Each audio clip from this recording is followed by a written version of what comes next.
जम्मू कश्मीर में सेना की बड़ी कार्रवाई। शोपिया के केलर इलाके में आतंकियों से मुठभेड़। सुरक्षा बलों और आतंकियों के बीच फायरिंग। सुरक्षा बलों और आतंकियों के बीच मुठभेड़। सुरक्षा बलों को मिली थी खुफिया जानकारी। इलाके में आतंकियों के छिपे होने की दी गई थी सूचना। पहलगाम हमले में शामिल आतंकियों के पोस्टर जारी। जम्मू कश्मीर के कई इलाकों में लगाए गए पोस्टर। शोपिया में सार्वजनिक स्थानों पर लगाए गए पोस्टर। सूचना देने वालों को 20 लाख रुपए इनाम की घोषणा। सुरक्षा एजेंसियों ने 3 आतंकियों के पोस्टर किए जारी। इससे पहले भी सेना ने आतंकियों के स्केच जारी किए थे। कल दिल्ली में कैबिनेट और सीसीएस की होगी बैठक। सीसीएस की बैठक में सुरक्षा को लेकर होगी चर्चा। सीसीएस के बाद होगी केंद्रीय कैबिनेट की बैठक। सुरक्षा समेत कई मुद्दों पर होगी बातचीत। दिल्ली के पूर्व उप मुख्यमंत्री मनीष सिसोदिया का बयान। पहलगाम हमले की जड़ें पाकिस्तान से निकलकर आई थी। मनीष सिसोदिया ने कहा कि सेना ने जिस तरह ऑपरेशन चलाया उस पर देश को गर्व। पीएम ने सीज फायर पर कहा पाक भारत से घबरा गया था। मनीष सिसोदिया ने कहा कि हमारे डीजीएमओ ने पाक के आग्रह पर सीज फायर किया। पाक एक आतंक का देश है तो सीज फायर क्यों किया। सिसोदिया ने कहा कि हवाई हमले में पाक बैकफुट पर था। अच्छा मौका था। पहलगाम हमले के आतंकियों को अभी तक क्यों नहीं पकड़ा। ऑपरेशन सिंदूर की सफलता को लेकर बीजेपी आज से देशव्यापी तिरंगा यात्रा निकालेगी। 23 मई तक चलने वाली तिरंगा यात्रा के जरिए पार्टी नेता और कार्यकर्ता घर घर जाकर ऑपरेशन सिंदूर की उपलब्धियों को बताएगी। ऑपरेशन सिंदूर के दौरान भारतीय सेना की वीरता और शौर्य के सम्मान में निकाली जाएगी तिरंगा यात्रा। भारतीय सेना के सम्मान में राष्ट्रीय सुरक्षा के लिए नागरिक के बैनर तले कर्तव्य पथ से नेशनल वॉर मेमोरियल तक निकाली जाएगी तिरंगा यात्रा। बीजेपी ने भारतीय सेना के हौसलों को बढ़ाने के लिए लोगों को इस यात्रा में शामिल होने की अपील की। पूर्व सैनिक और समाज के प्रभावशाली लोगों को आगे रखकर पूरे देश में बीजेपी राष्ट्रवाद की अलख जगाएगी। शहीद जवान मोहम्मद इम्तियाज के परिजनों को सीएम नीतीश कुमार देंगे 50 लाख रुपए की चेक। ऑपरेशन सिंदूर के दौरान जम्मू में शहीद हो गए थे इम्तियाज। मुख्यमंत्री नीतीश कुमार आज शाम शहीद के परिजनों से मुलाकात करेंगे। परिवार वालों को सांत्वना देंगे। आज कई जगहों पर विमान सेवाएं बाधित। एयर इंडिया और इंडिगो ने आज कुछ शहरों की फ्लाइट्स को रद्द किया। इंडिगो के मुताबिक जम्मू, अमृतसर, चंडीगढ़, लेह, श्रीनगर और राजकोट से फ्लाइट्स को किया गया है कैंसिल। एयर इंडिया ने यात्रियों के लिए एडवाइजरी जारी की। सुरक्षा कारणों के चलते यात्रियों से निर्धारित समय से पहले एयरपोर्ट पहुंचने को कहा। सीमावर्ती इलाकों में जिंदगी फिर से पटरी पर लौटने लगी। जम्मू कश्मीर में सभी स्कूल और कॉलेज करीब 1 सप्ताह बाद आज फिर से खुल गए। राजस्थान के बाड़मेर, जैसलमेर, जोधपुर, बीकानेर में भी आज से स्कूल खुल गए। सुरक्षा कारणों से स्कूल कर दिए गए थे बंद। प्रधानमंत्री मोदी का देश को संबोधन। पीएम ने ऑपरेशन सिंदूर के जरिए हासिल उपलब्धियों का जिक्र किया। पीएम मोदी ने पाकिस्तान को दिया 2 टूक संदेश। कहा टेस्ट और टॉक एक साथ नहीं हो सकता। पानी और खून भी एक साथ नहीं रह सकता। पीएम मोदी ने कहा कि ऑपरेशन सिंदूर आतंकवाद के खिलाफ अब हमारी स्थायी नीति है। ऑपरेशन सिंदूर फिलहाल स्थगित, लेकिन किसी नापाक हरकत का कठोरता से जवाब देंगे। पाकिस्तान की न्यूक्लियर धमकियों को पीएम मोदी ने किया दरकिनार। कहा न्यूक्लियर ब्लैकमेल के आड़ में पनप रहे आतंक ठिकानों पर हम सटीक और निर्णायक प्रहार करेंगे। पीएम मोदी ने आतंकवाद के खिलाफ जीरो टॉलरेंस नीति का जिक्र किया। कहा हम आतंकी सरपरस्त सरकार और आतंकियों को अलग अलग नहीं देखेंगे। यूपी सीएम योगी आदित्यनाथ ने एक्स पर पोस्ट कर कहा ऑपरेशन सिंदूर पर पीएम मोदी का संबोधन न्यू इंडिया की नीति का स्पष्ट उद्देश्य है। ऑपरेशन सिंदूर सिर्फ एक सैन्य कार्रवाई नहीं है, हमारी बहन और बेटियों के सम्मान की रक्षा का संकल्प है। दिल्ली की मुख्यमंत्री रेखा गुप्ता ने ट्वीट किया राष्ट्र के नाम अपने संबोधन में प्रधानमंत्री मोदी ने आतंकवाद के प्रति भारत की दृढ़ और स्पष्ट नीति को पूरी दुनिया के सामने मजबूती से रखा। कांग्रेस सांसद प्रियंका वाड्रा ने सैन्य टकराव के दौरान जवान की शहादत पर दुख जताया। दिल्ली में पीएम के संबोधन पर सांसद कपिल सिब्बल का बयान। कहा विश्व के नेतृत्व को यह सोचना चाहिए कि पाकिस्तान आतंकवाद का स्रोत है। पाकिस्तान को आतंकवादी देश घोषित किया जाए और फिर अमेरिका से कहिए कि वो पाकिस्तान के साथ व्यापार नहीं कर सकता, तब एक नया आयाम स्थापित होगा। कपिल सिब्बल ने ट्रंप पर बोला हमला, कहा अमेरिकी राष्ट्रपति ट्रंप हमारी तुलना पाकिस्तान से नहीं कर सकते। भारत पाक सीजफायर के बाद सोमवार को दोनों देशों के बीच डीजीएमओ स्तर की हुई बातचीत। वार्ता में सीमा पर फायरिंग न करने और एलओसी पर तनाव घटाने पर सहमति बनी। दोनों देशों को डीजीएमओ की बातचीत में सीमा पर सैनिकों की संख्या कम करने पर भी बनी सहमति।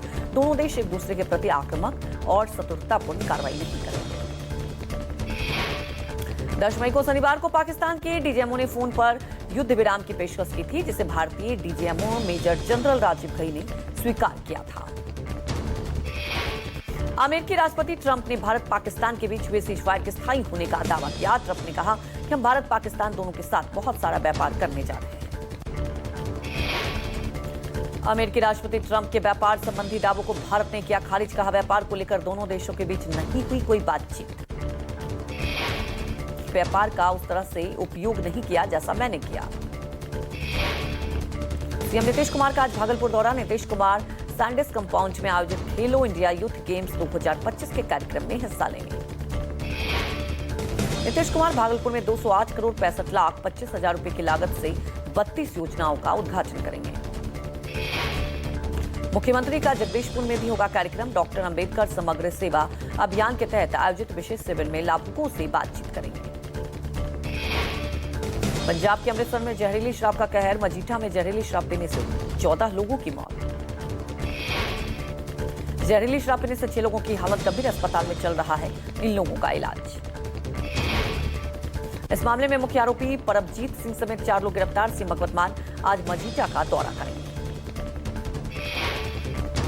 महाराष्ट्र के वाशिम में बीती रात 2 गुटों के बीच हुई हिंसक झड़प। इलाके में तनाव का बना हुआ है माहौल। घटना के बाद कुछ स्थानों पर हुई पथराव, कई लोग हुए घायल। दोपहिया वाहनों में भी की गई है तोड़फोड़। इलाके में पुलिस की ओर से लगातार किया जा रहा है गश्त। संदिग्धों की धरपकड़ जारी।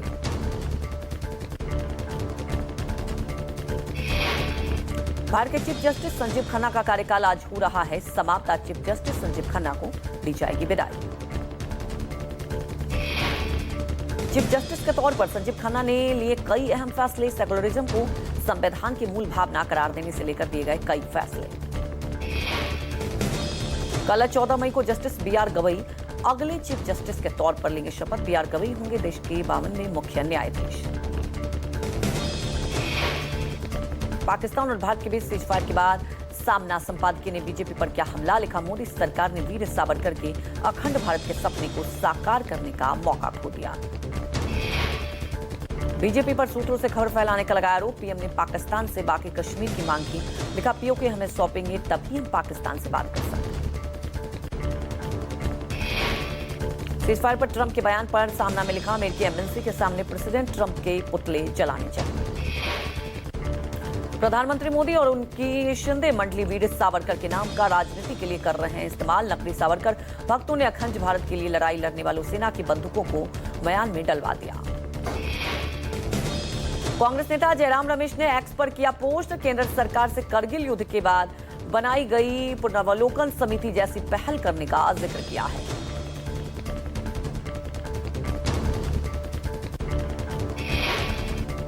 वाजपेयी सरकार के करगिल पुनर्वलोकन समिति की रिपोर्ट के संसद में पेश करने का जिक्र किया गया है। लिखा कि क्या मोदी सरकार पहलगाम हमले पर एनआईए की जांच के बावजूद ऐसा व्यापक विश्लेषण या आकलन कराएगी। जयराम रमेश ने संसद का विशेष सत्र बुलाने की मांग की है। कांग्रेस के वरिष्ठ नेता पवन खेड़ा ने एक्स पर किया पोस्ट में मीडिया से सेना को राजनीति में न घसीटने की अपील की। राजनीतिक चर्चा को लेकर की अपील। सेवानिवृत्त सैन्य अधिकारियों के साथ अथवा सामने राजनीतिक बहस भी नहीं होनी चाहिए। रक्षा मंत्री राजनाथ सिंह कर रहे हैं समीक्षा बैठक। सभी सेनाओं के प्रमुख मीटिंग में शामिल। साउथ ब्लॉक में हो रही बैठक में सीडीएस भी मौजूद। एलओसी और देश में मौजूदा हालात पर हो रही है चर्चा। महाराष्ट्र के दादर में 17 मई को होगी शिवसेना ठाकरे गुट के विधायक, सांसद और जिला प्रमुखों की बैठक। दोपहर 1 बजे दादर स्थित शिवसेना भवन में बैठक का हुआ आयोजन। मौजूदा हालात के साथ अगले महीने शिवसेना की वर्षगांठ को लेकर होगी बैठक।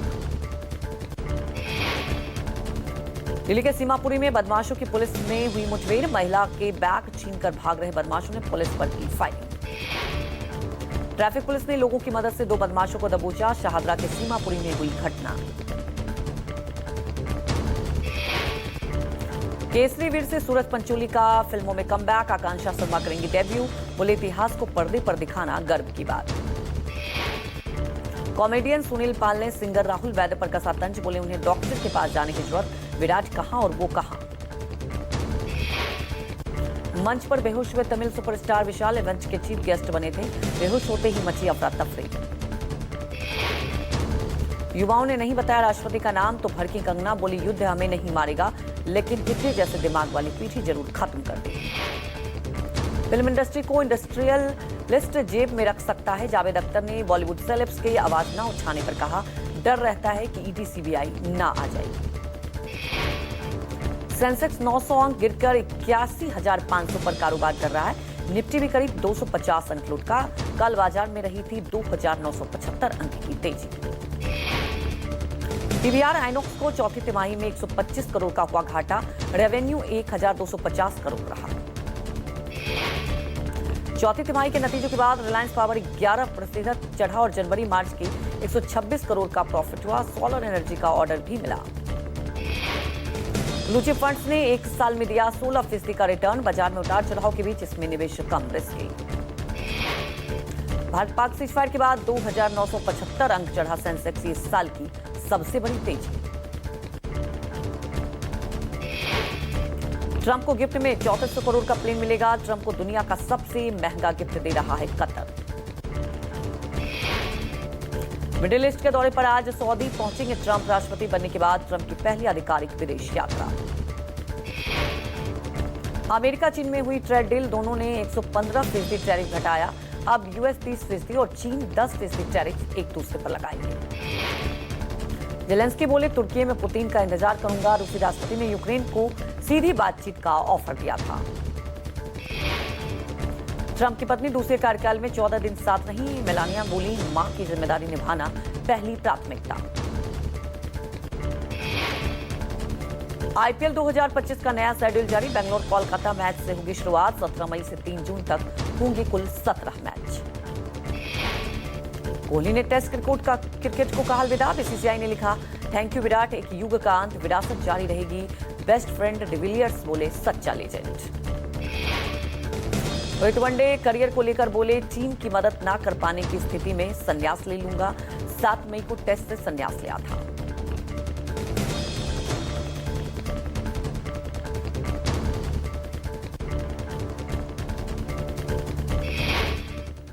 और इस वक्त की सबसे अहम खबर आपको बता दें, रक्षा मंत्रालय की हाई लेवल बैठक जारी।